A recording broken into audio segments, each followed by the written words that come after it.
बारह बजे नदिया में तोरे ला पलंग बलंग बलंग बलंग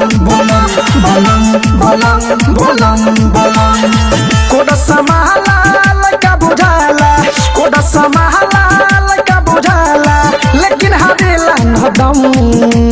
उई मां बलंग बलंग बलंग बलंग बलंग बलंग बलंग बलंग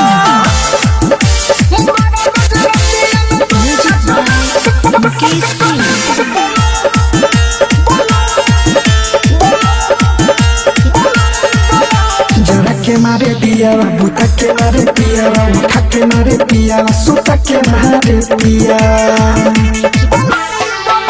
जरा के मारे दिया बुता के मारे पिया उठा के मारे पिया सुता के मारे पिया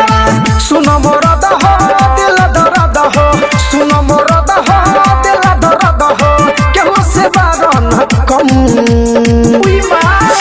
बलंग बलंग बलंग बलंग बलंग बलंग बलंग बलंग बलंग बलंग बलंग बलंग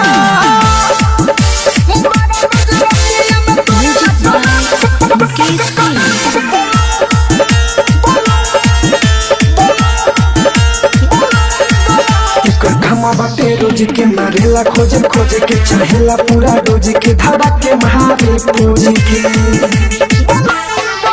एक काम बाटे रोज के मारेला खोजे खोजे के चाहेला पूरा रोज के धारा के महारे पूज के अम्बे अनिला चंदू महेश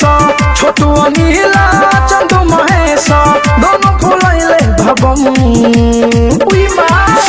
बलंग बलंग बलंग बलंग बलंग बलंग बलंग बलंग बलंग बलंग बलंग कोड़ा समाला लगा बुझाला कोड़ा समाला लगा बुझाला लेकिन हरेला नदम उई मां बलंग बलंग बलंग बलंग बलंग बलंग बलंग बलंग। रौनक रिकॉर्डिंग स्टूडियो मेजरगंज सीतामढ़ी।